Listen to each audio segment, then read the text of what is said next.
Hello guys, welcome back to my channel, Milagros TV po. Ngayon po ako ay magbibigay lang ng kunting mensahe sa aking mga viewers. So guys, maraming salamat po sa inyong walang sawang pagsuporta kay Nanay Mila na nakakatuwa sa aking mga natatanggap na aking mga minsan yung mga comment. Maraming salamat po at kakataba po ng puso at lalo ako na-inspire talagang mag-vlog guys. Alam mo guys, ako ay dumating sa panahon na ito ay ako ay senior.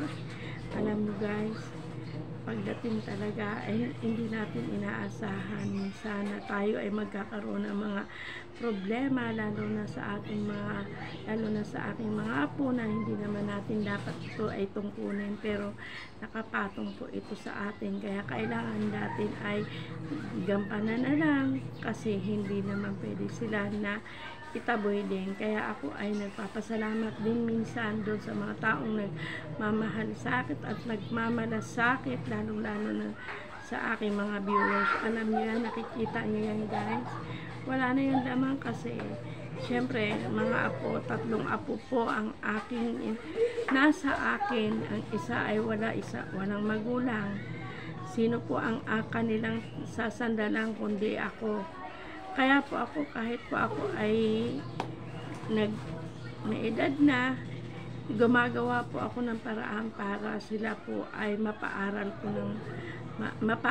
namin at mabigyan din po sila ng magandang kinabukasan. Kahit dito po sa pag-YouTube natin, kahit minsan andun yung hiya mo at talagang lalakasan mo pa rin ang loob mo para maibigay mo yung gusto mo para sa mga bata, kasi kawawa naman sila, di ba guys?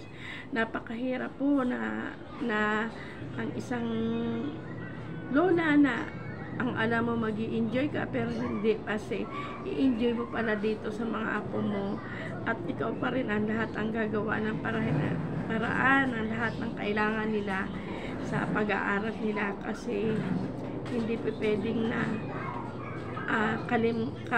talikuran natin ang obligasyon nila na dapat po ay ang kanilang ang magulang na akala mo ay tapos na, nakapagpatapos ka na, pero naka-shoulder pa pala sa'yo lahat.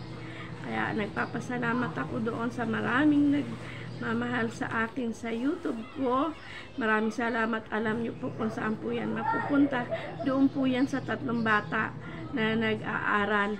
Kaya po maraming salamat po sa inyong support at lalong-lalo na kay Ma'am Lintek na siya po ang aking nagpa-monetize sa akin. Sa Ma'am Len, maraming salamat. Hindi ko man po lubos sa'yo, pero po ito po ay makikinabang niyan ay yung 3 bata na nag-aaral po. Kaya po minsan may mga lalakasan mo ang loob mo, kahit kung may mga karamdaman, gagawa ka lahat ng paraan para mo maisalba at maipagamot mo yung bata. Kaya nagpapasalamat din ako doon sa mga nagtumutulong sa akin. Kaya maraming salamat po dahil po na sa pamamagitan ng aking pag-YouTube ay nakikilala ako. Kaya maraming salamat po. Naway alam nyo naman guys na mahirap diba magpaka-senior, dahil alam nyo guys, marami kang mararamdaman pagka-senior ka, lalong-lalo na guys sa mga maintenance mo. Minsan nababawasan na nga ang aming mga pambili din namin ang nakalaan para sa amin maintenance. Ibibili mo na rin syempre ng pagkain para sa mga ating mga apo, kasi alam nyo mahirap tiisin ang mga bata tayo, kaya lang kailangan din natin na mag-ingat din sa sarili. Kaya po sa aking pagluluto minsan ay kadalasan wala talagang karne yan, kasi ayoko, kasi dahil kawawa naman yung 3 bata na yan kung mapariwara ang buhay nila. Kaya po ako ay nagpapasalamat sa inyo ng maraming salamat, na lalo na kay Ma'am Lintek, dahil ikaw po ang nagpamonetize sa akin. Maraming salamat. At doon po yan mapupunta sa 3 bata nag-aaral. Kung hindi man po ako makapunta sa inyong mga live. Sana maintindihan nyo dahil meron po kaming alagang 3 bata. Ayan, hindi ko kayang matiis. Siyempre gagawin mo lahat ng tungkulin. Lalong-lalo na yung pagpapakain, mapasok sa eskwelahan. 'Di ba? Sa edad namin ito, dapat nga nag-i-enjoy, pero hindi namin na-enjoy dahil napupunta doon sa mga bata na lang trabaho dito, labador.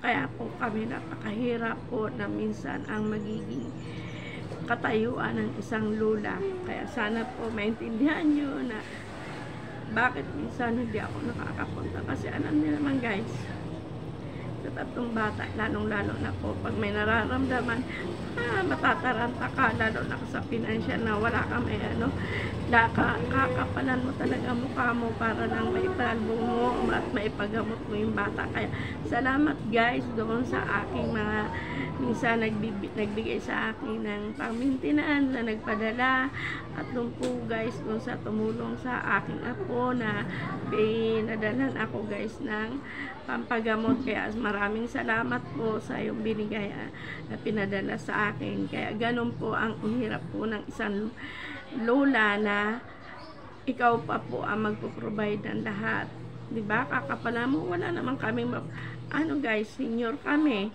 Saan namin kukunin ng mga lahat ng pakailangan namin. Kaya salamat po sa inyong lahat sa walang sawang pagsuporta ng aking YouTube channel. Sana sigad na lang po ang magbabalik sa inyo. Maraming salamat. Lalong-lalo na pag sumasakay ako ng tricycle, minsan tatawagin ako, Milagros TV. O, ayun, di ba? Kaya kahit saan ako makita na binabati ka, kaya ang sarap din sa ganyan na mayroon nagmamahal sa iyo kahit saan ka makita. Maraming salamat guys. Bye bye guys sa inyong lahat, mga viewers.